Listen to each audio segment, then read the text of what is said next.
Legal సిస్టంలో ఒక common man కోర్టుకెళ్ళి ఒక కేసుని పర్సూ చేయాలి అని అంటే చాలా కాస్ట్లీ అఫేర్. వివి ప్యాట్స్ అనేది రావటానికి ఆ కేసు మీరే వాదించారు అని చెప్పి విన్నాం. కేవలం ఈవీఎం మెషిన్లతోటి free fair and transparent election జరగడం కుదరదు. ఇండియా మొత్తం కూడా వాళ్ళ ఓటు కరెక్ట్గా కాస్ట్ అయిందా లేదా అని చూసుకునే మెకానిజంని 2019లో ఆ కేసు ద్వారా తీసుకురావడం జరిగింది.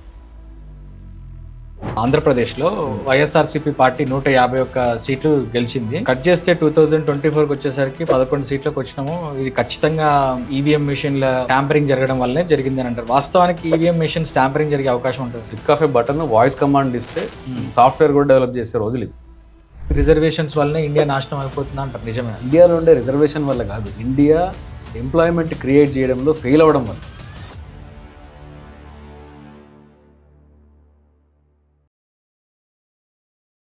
చాలామంది లీగల్ ల్యూమినరీస్ ఉన్నప్పటికీ కూడా మిమ్మల్ని చూస్ చేసుకోవడానికి కారణం ఏంటి అని అంటే ఒక విషయం చెప్తా. ఫస్ట్ పాయింట్, మేము ఒక ఇంటర్వ్యూ చేసిన తర్వాత ఇంటర్వ్యూలో నుండి కంటెంట్ ఏమొచ్చిందో చూసి తర్వాత థంబ్నెయిల్ డిజైన్ చేస్తాం. కానీ మిమ్మల్ని అనుకున్నప్పుడు ఫస్టే థంబ్నెయిల్ నా మైండ్లో తిరిగింది, డిజైన్ చేసుకున్నాం. So people's advocate the Vakeel Saab అని చెప్పేసి డిజైన్ చేసుకున్నాం మేము ముందు. సో ఆ తర్వాత మిమ్మల్ని కాంటాక్ట్ అయ్యి మీతో మాట్లాడి చేసాము.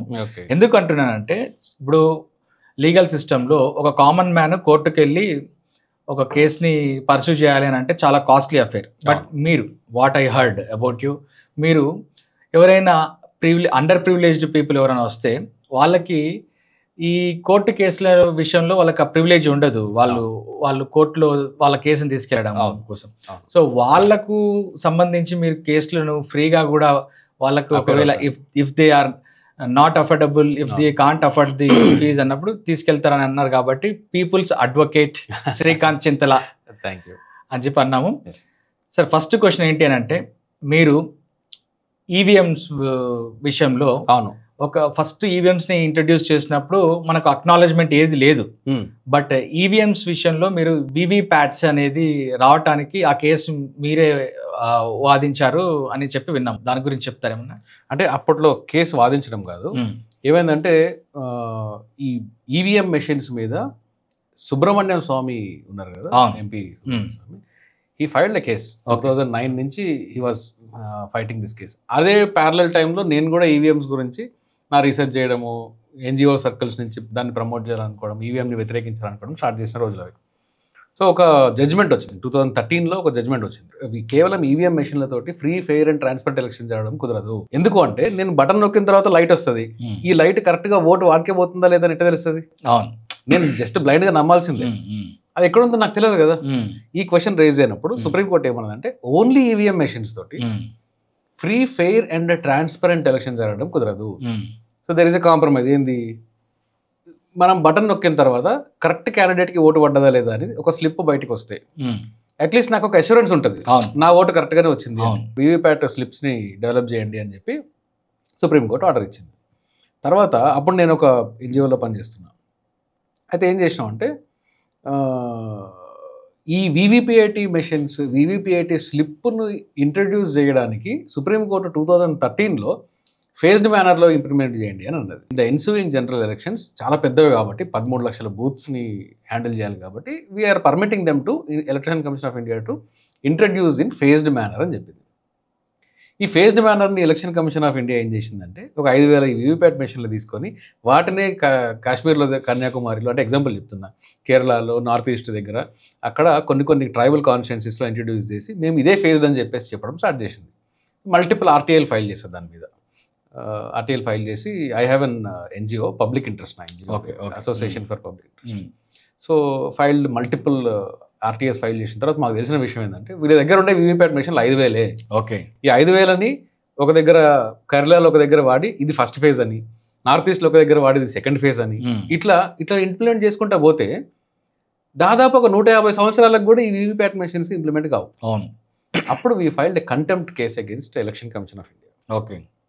కంటెంప్ట్లో ఏమన్నా అంటే, సుప్రీంకోర్టు పర్మిషన్ ఇచ్చింది in the ensuing general elections అని చెప్పి ఇచ్చింది 2013లో. ఎన్సూయింగ్ అంటే ఏంది, రాబోయే ఎలక్షన్స్లో అని అర్థం. అంటే 2014 ఎలక్షన్స్ అయిపోయిన తర్వాత 100% దీన్ని ఇంప్లిమెంట్ చేయాల్సిందే అని ఒక ఇంటర్ప్రిటేషన్ తీసుకొని కంటెంప్ట్ ఫైల్ చేయడం జరిగింది. దీని మీద చాలా మల్టిపుల్ ఇష్యూస్ జరిగిన తర్వాత ఫైనల్లీ సుప్రీం కోర్ట్ సెడ్ 2019 ఎలక్షన్స్లో వీవీపీఏటీ మెషిన్స్ 100% ఇంప్లిమెంట్ చేయాల్సిందే అంటే election commission of India chief election commissioner wrote letter to the prime minister okay saying నా మీద కంటెంప్ట్ కూడా ఇష్యూ అయింది, ఇప్పుడు మీరు కానీ ఫండ్స్ రిలీజ్ చేయకపోతే నేను జైలుకి పోతాను అంటే దాదాపు 2,300 కోట్లు ఓవర్ నైట్ రిలీజ్ చేసి ఓకే వీవీపీఏటీ మెషిన్స్ని తీసుకొని వచ్చి ఇంప్లిమెంట్ చేశారు. 2019లో ఫస్ట్ టైం ఇండియా మొత్తం కూడా వాళ్ళ ఓటు కరెక్ట్గా కాస్ట్ అయిందా లేదా అని చూసుకునే మెకానిజంని 2019లో ఆ కేసు ద్వారా తీసుకురావడం జరిగింది. దాంట్లో ఐ ప్లేడ్ ఇన్స్ట్రుమెంటల్ రోల్ మొత్తం కేసులో రీసెర్చ్ ఆర్టీఐలు వేయడము వీటిలలో. కొంతమంది అంటే దీన్ని లీడ్ చేసిన లాయర్ వచ్చేసి అప్పట్లో మనోజ్ ప్రసాద్ గారు అని సుప్రీంకోర్టులో ఉన్నారు. ప్రశాంత్ భూషణ్ గారు కూడా ఈ అపేర్డ్ ప్రోబోను, ఆయన ఏం ఛార్జ్ చేయలేదు. మంచి good number of lawyers take up చేశారు దాన్ని. సో ఆ వీవీపీఐటీ మెషిన్స్ ఇంప్లిమెంట్ చేసినాం కానీ మన కంట్రీ చేసుకున్న పాపమేందో, లేదంటే డెమోక్రసీ మీద, రాజ్యాంగ నైతికత మీద, బ్యూరోక్రసీకి అసలు రెస్పెక్ట్ ఉందా అనే క్వశ్చన్ రేజ్ చేసేటట్టు వీవీపీఏటీ మెషిన్స్ ఇంప్లిమెంట్ చేసిన తర్వాత రీకౌంటింగ్ రూల్స్ని మార్చేసినారండి. ఓకే, అంటే ఇప్పుడు వీవీపీఏటీ స్లిప్ ఉంది, ఎలక్షన్స్ అయిపోతాయి.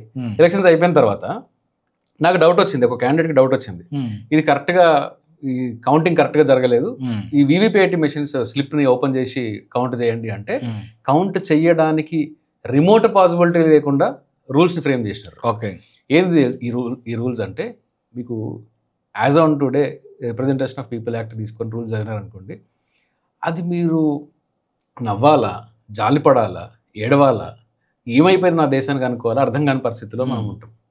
ఎందుకంటే వీళ్ళు ఏం చెప్తారంటే, మీకు రీకౌంటింగ్, ఫర్ ఎగ్జాంపుల్ ఎవరైనా ఎమ్మెల్యే క్యాండిడేట్ రీకౌంటింగ్ చేసినారు.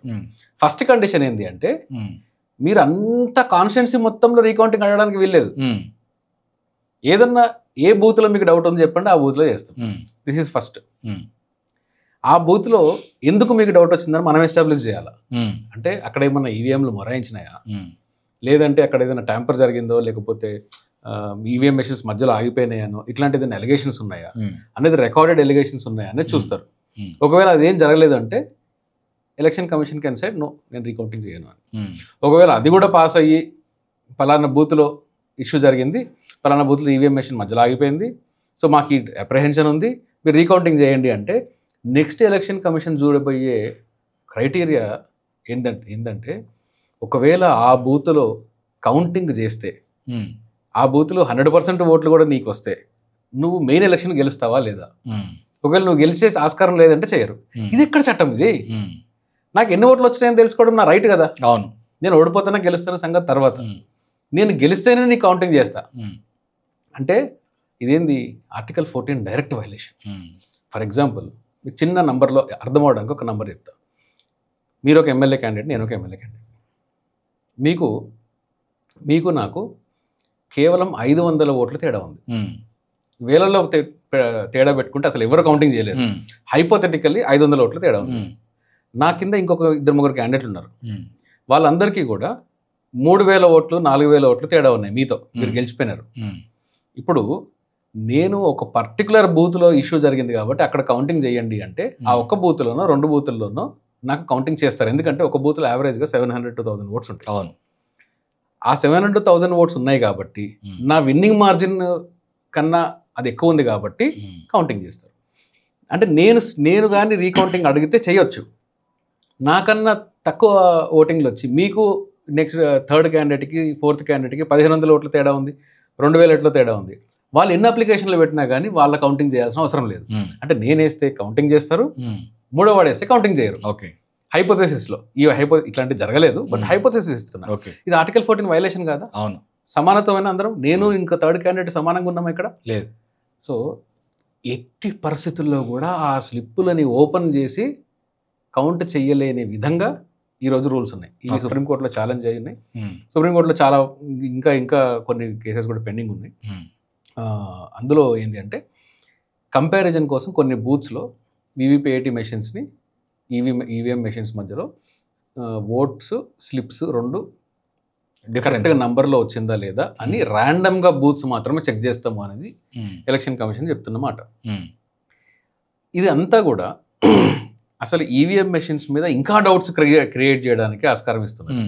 ఎందుకు అంటే నేను చాలాసార్లు చెప్పాను, ప్రజాస్వామ్యంలో నేను దాన్ని పౌరస్వామ్యం అంటాను.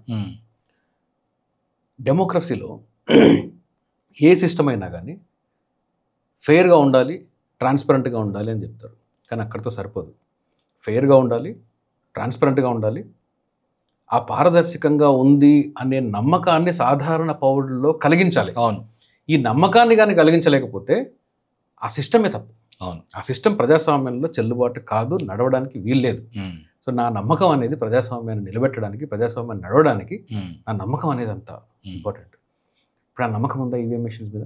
లేదు. This is the question.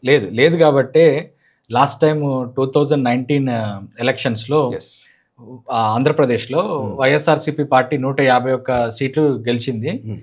Cut చేస్తే 2024కి వచ్చేసరికి 11 సీట్లకు వచ్చినాము. ఇది ఖచ్చితంగా ఈవీఎం మెషిన్ల ట్యాంపరింగ్ జరగడం వల్లే జరిగింది అని అంటారు. వాస్తవానికి ఈవీఎం మెషిన్స్ ట్యాంపరింగ్ జరిగే అవకాశం ఉంటుంది sir? EVM according to me EVM machine tampering జరిగే అవకాశం ఉంటుంది. ఎందుకంటే ఇట్స్ ఎలక్ట్రానిక్ అండి. ఏఐలో ఉన్నాం మనం. ఇప్పుడు click of A button voice command ఇస్తే సాఫ్ట్వేర్ కూడా డెవలప్ చేసే రోజులు ఇవి. వీళ్ళు ఏం చెప్తారంటే it's one time programmable chip అంటారు. మరి చిప్ ఓపెన్ చేసి అది వన్ టైం ప్రోగ్రామబుల్ కాదా మాకు చూపెట్టండి అంటే ఇది మా పేటెంట్స్ మేము చూపెట్టమంటారు. అరే ఎక్కడున్నాయి మీకు పేటెంట్స్ అంటే Indian government election commission of India పేటెంట్స్ని విత్డ్రా చేసుకున్నది. There are no patents at all. ఎందుకు ఓపెన్ చేసి చూపెట్టారు? సరే ఓపెన్ చేసి చూపించారు. మీకు ఈ ఆర్గ్యుమెంట్ మొత్తం ఫినిష్ చేయడానికి నేను ఒక ఎగ్జాంపుల్ ఇస్తాను. జర్మనీ టెక్నాలజీలో ఎంత అడ్వాన్స్ అండి? అవును. యుఎస్ ఎంత అడ్వాన్స్ అండి? మనకన్నా అడ్వాన్స్డ్ టెక్నాలజీస్ లేవా? జర్మన్ టెక్నాలజీ అనేది ఒక స్టాండర్డ్. జర్మనీ సుప్రీంకోర్టు ఏమన్నదంటే ఎలక్షన్స్ ఎలక్ట్రానిక్ ఓటింగ్ మెషిన్స్లో మీరు కండక్ట్ చేస్తున్నారు కదా, ఇది సాధారణ పౌరుడికి అర్థమయ్యే రీతిలో ఉందా లేదా, అర్థం కావట్లేదు కాబట్టి ఇది చెల్లదు అని చెప్పి. ఈ టెక్నికాలిటీస్లో కూడా పోలే, ఈ ట్యాంపర్ అయిద్దా చేస్తుందా ఇవన్నీ సంగతి తర్వాత. నాకు ఈవీఎం మెషిన్ని ఓపెన్ చేసి నాకు చూపించినా కానీ నా ఓటు ఎక్కడ ఉందో నాకు కనపడదు. అంతే కదా? అవును.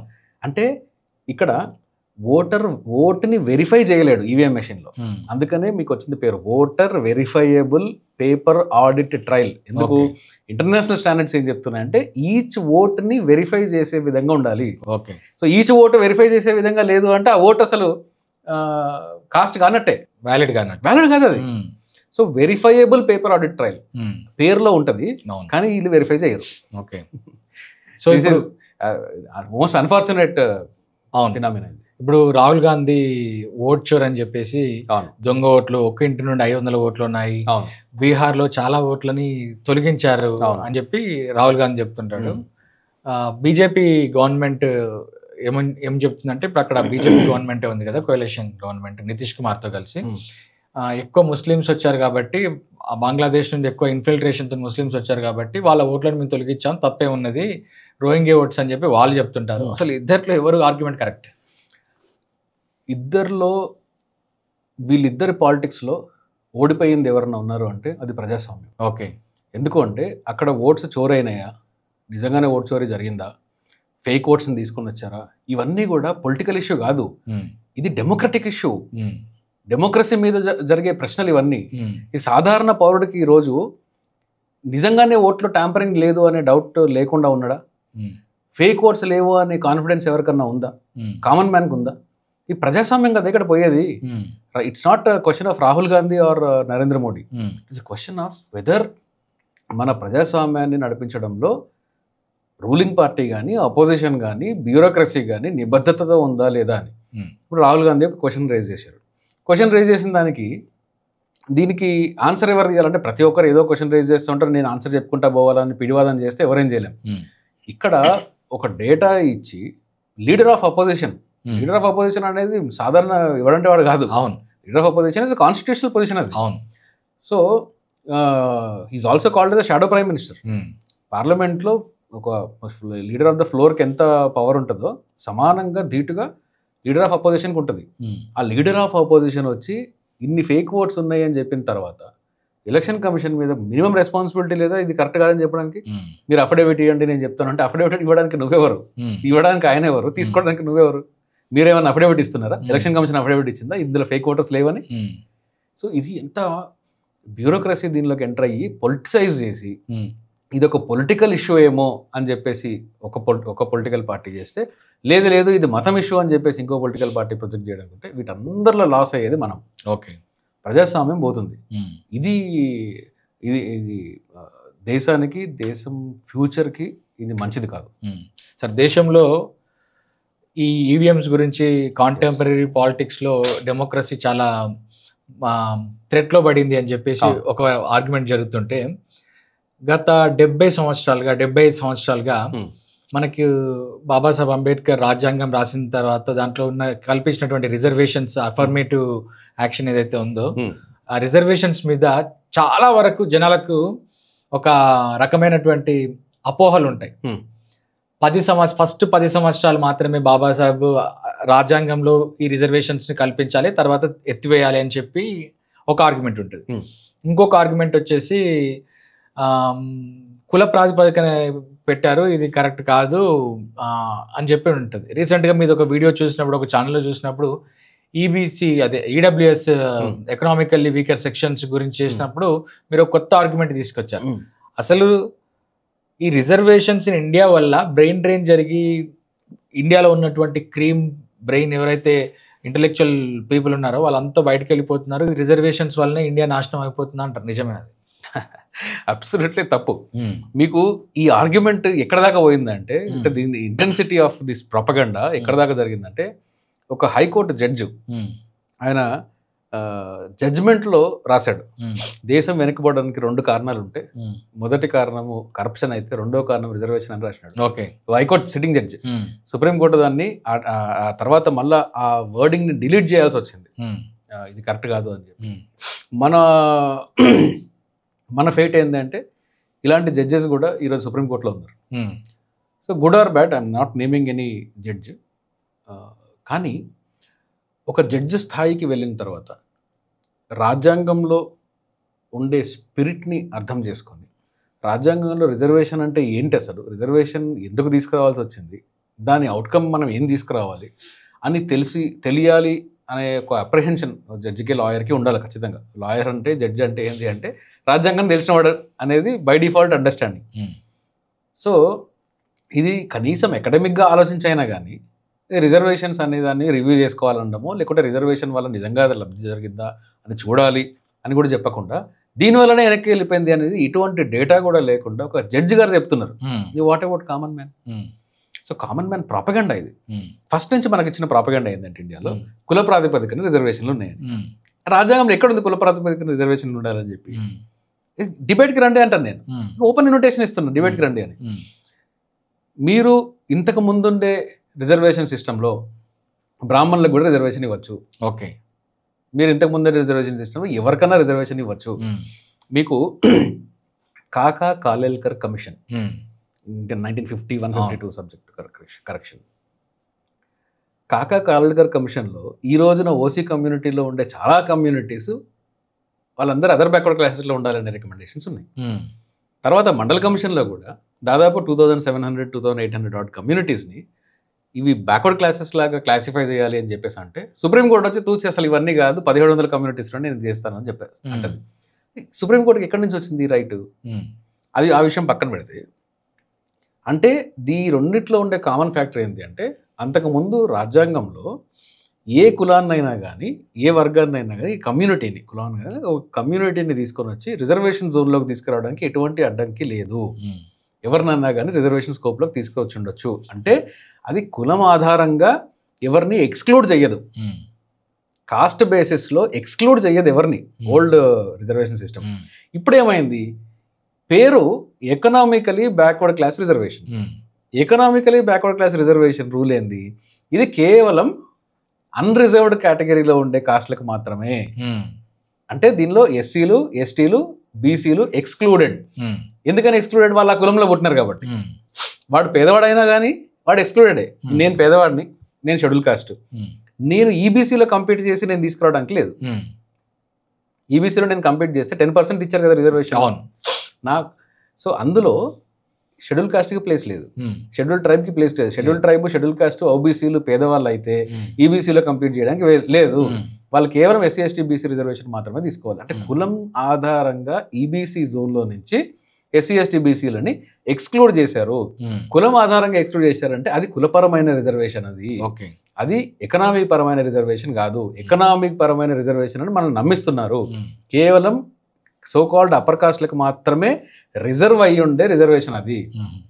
ఇది ఫస్ట్ ప్రిలిమినరీ అబ్జెక్షన్. నెక్స్ట్, ఈ 10% అని చెప్పేసి ఏ డేటా మీకు సజెస్ట్ చేసింది? 10% ఎకనామిక్ బ్యాక్వర్డ్ క్లాస్ రిజర్వేషన్ ఇవ్వాలి అనేది ఏ డేటా ఆధారంగా, ఏ ప్రాతిపదికన, ఏ సెన్సెస్ చెప్తే మీరు ఇచ్చినారు? తెలియదు. పోనీ 10 లక్షల కన్నా తక్కువ ఉండే వాళ్ళకి మాత్రమే ఈబీసీ రిజర్వేషన్ అన్నారుగా. అంటే దరిద్ర రేఖ 10 లక్షల ఇండియాలో, పావర్టీ లైన్ అనేది 10 lakhs కన్నా తక్కువ ఉన్న వాళ్ళందరూ పూరా, 9 lakhs సంపాదించేవాడు పూరా. ఏంది మీ రేషనాలిటీ? దానికి ఒక సైంటిఫిక్ స్టడీ లేదు, డేటా లేదు, ఏమీ లేదు. జస్ట్ 10% ఇస్తాం అంతే. దాన్ని ఒప్పుకుంటాం, సుప్రీంకోర్టు ఒప్పుకుంటుంది. ఇది ఫస్ట్ టైం ఏం కాదు. యు నరసింహారావు టైంలో కూడా 10% తీసుకొని వచ్చినారు. తర్వాత supreme court side no nothing doing. అట్లా ఆ ఈబీసీని పక్కన పెట్టారు. మళ్ళీ దాని తర్వాత మళ్ళీ ఇప్పుడు తీసుకొని వచ్చారు. సో ఈ ఎకనామికలీ బ్యాక్వర్డ్ క్లాస్ పేరుతో కులంపరమైన రిజర్వేషన్లు ఇచ్చుకొని ఇండియాలో ఫస్ట్ టైం కుల రిజర్వేషన్లను తీసుకొని వచ్చి ఎకనామిక్ బ్యాక్వర్డ్ రిజర్వేషన్ అని నమ్మిస్తున్నారు. This is what my argument. So మీ సెకండ్ పోర్షన్ ఆఫ్ క్వశ్చన్, నిజంగా ఈ రిజర్వేషన్ వల్లనే మన ఇంటెలిజెన్స్ అందరూ, ఇంటెలెక్చువల్స్ అందరూ బయటికి దేశాలకు వెళ్ళిపోతున్నారా? మన టాలెంట్ అంతా వేరే దేశాలకు వెళ్ళిపోతుందా అంటే, మన టాలెంట్ వేరే దేశాలకు వెళ్ళి సరే ఇప్పుడు ఓకే. ఇంతకుముందు మన టాలెంట్ వేరే దేశాలకు పోలేదు కదా. ఏం సాధించినాం మనము? India progress after constitution, before constitution, India progress ఏంటిది?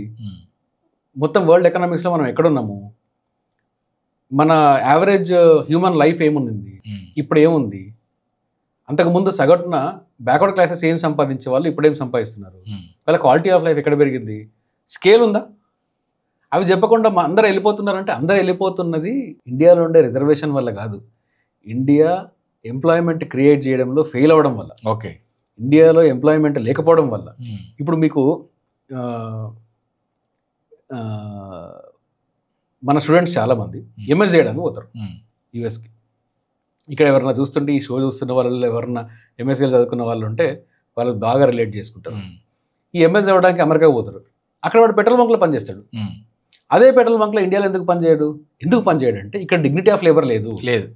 డిగ్నిటీ ఆఫ్ లేబర్ నీకు పెట్రోల్ బంక్లో పనిచేస్తే నువ్వు వాడు ఖచ్చితంగా వెనుకబడిన వర్గాల నుంచి, వెనుకబడిన కులాల నుంచి వచ్చిన వాడు, ఇదొక తక్కువ పని.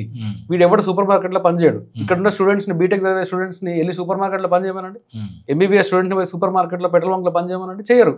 ఎందుకనంటే ఇక్కడ డిగ్నిటీ ఆఫ్ లేబర్ లేదు. అదే యూఎస్కి వెళ్ళి ఎందుకు పనిచేస్తారంటే, అక్కడ పని తక్కువ అనేది కాదు, అక్కడ డిగ్నిటీ ఆఫ్ లేబర్ ఉంది, వాడికి ఇది గౌరవం ఉంటుంది, వాడు ఆ పార్ట్ టైం చేసిన పనికి కూడా సరైన పారితోషికం ఉంటుంది, ఫిక్స్డ్ అమౌంట్ని వాడికి పే చేయవచ్చు. ఇందువల్ల ఈ డిగ్నిటీ ఆఫ్ లేబర్ వల్ల మనోళ్ళు అక్కడికి వెళ్ళి అక్కడ నానా పాటలు పడి ఏదో కొంత లైఫ్ని అక్కడ చేసుకోవాలనుకుంటారు. వెళ్ళిపోయిన వాళ్ళు ఎవరు రిజర్వేషన్ కోసం వెళ్ళిపోయాడు అనేది శుద్ధ అబద్ధము. రిజర్వేషన్ ఎక్కడ ఉంది? పబ్లిక్ సెక్టర్లో ఉంది. ఇప్పుడు పబ్లిక్ సెక్టర్ని కూడా మొత్తం ప్రైవేటైజ్ చేస్తున్నారు కదా. పోనీ రిజర్వేషన్ ఎంత ఉంది? 49% కదా మొన్నటిదాకా ఉంది. ఇప్పుడు మీరు ఈబీసీలు తీసుకొని వచ్చి 10% పెంచినారు.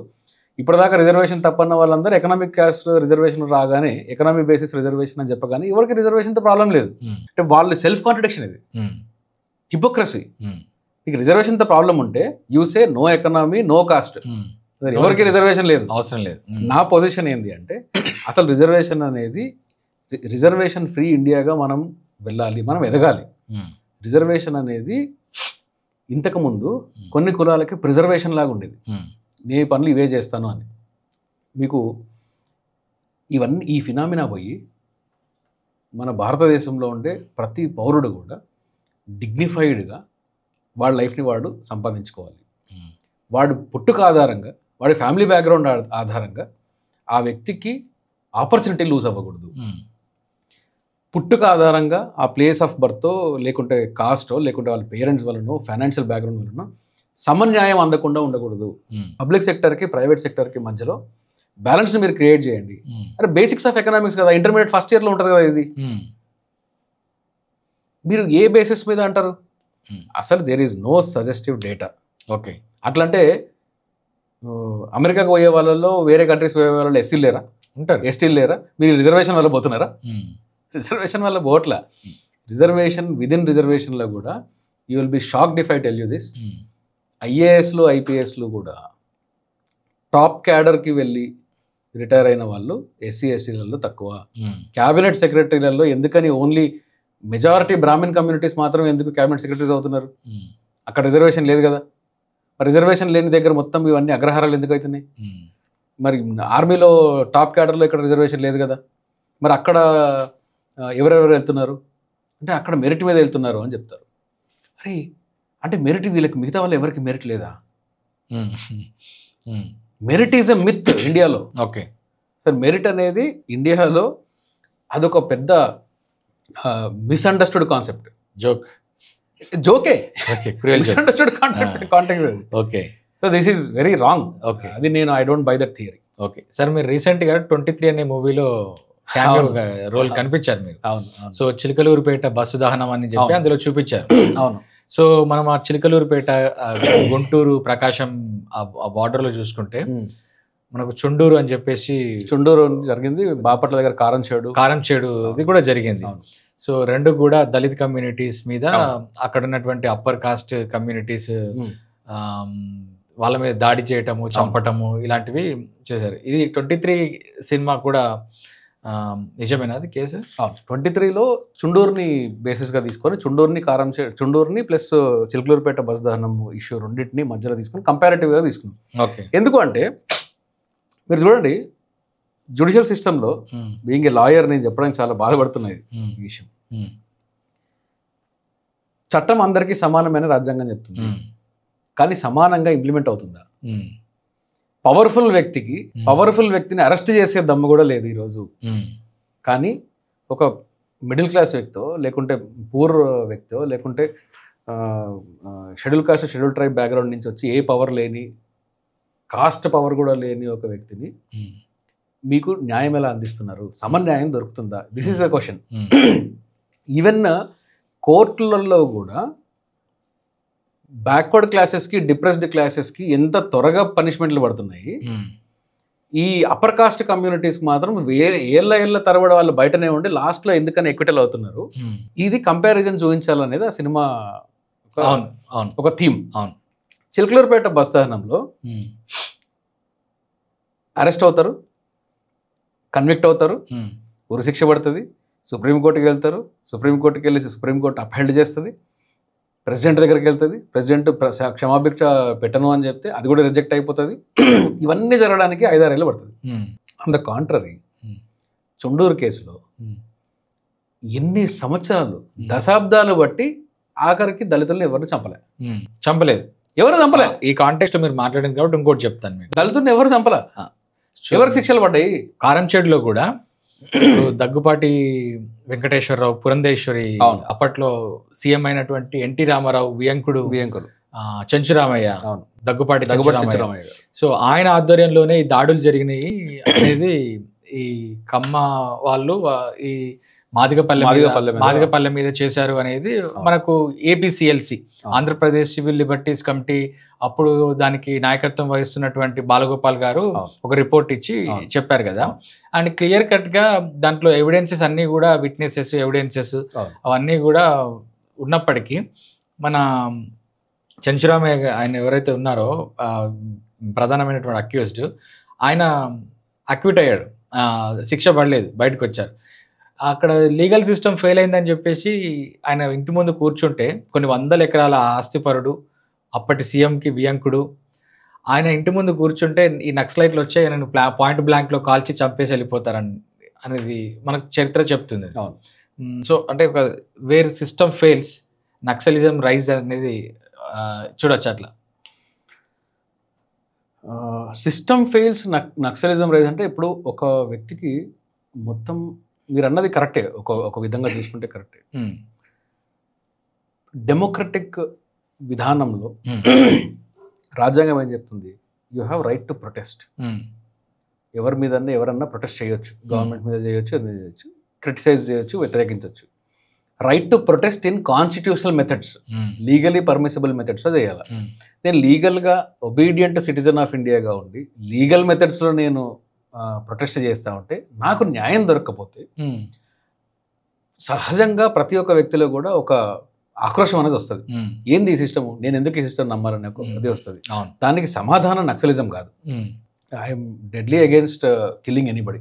చట్టం ఉరిదీసిన తప్పు అనేది నా స్టాండ్. అంబేద్కర్ రైట్. నేను అంబేద్కర్ వాదన నుంచి ఎప్పుడు పక్కకు జరిగిన వ్యక్తిని కాదు. సో నక్సలిజం నేను సపోర్ట్ చేయను. కానీ సిస్టమ్ ఫెయిల్ అవుతుంటే ఆల్టర్నేటివ్ మెథడ్స్కి, ఇల్లీగల్ మెథడ్స్కి సాధారణ పౌరుడు ఇల్లీగల్ మెథడ్స్కి రిసార్ట్ అవుతాడు అని చెప్పడానికి ఈ మర్డర్స్, సిస్టమ్ ఫెయిల్ అయిన తర్వాత జరిగిన మర్డర్స్, నక్సలైట్లు చేసిన ఇవి కానీ ఉన్న ఎలిగేషన్స్ కానీ ఇవన్నీ కూడా ఆధారాలే. వాటిని ఎక్నాలెడ్జ్ చేసి తీరాలి. ఓకే, దానికి సొల్యూషన్ నీ సిస్టమ్ ఫెయిల్ అవుతుంది కాబట్టి నేను వచ్చి నేను చంపేస్తానని చెప్పడం కాదు. ఈ సిస్టమ్ని రిఫార్మ్ చేయడం solution. That is my position. It's a tough job.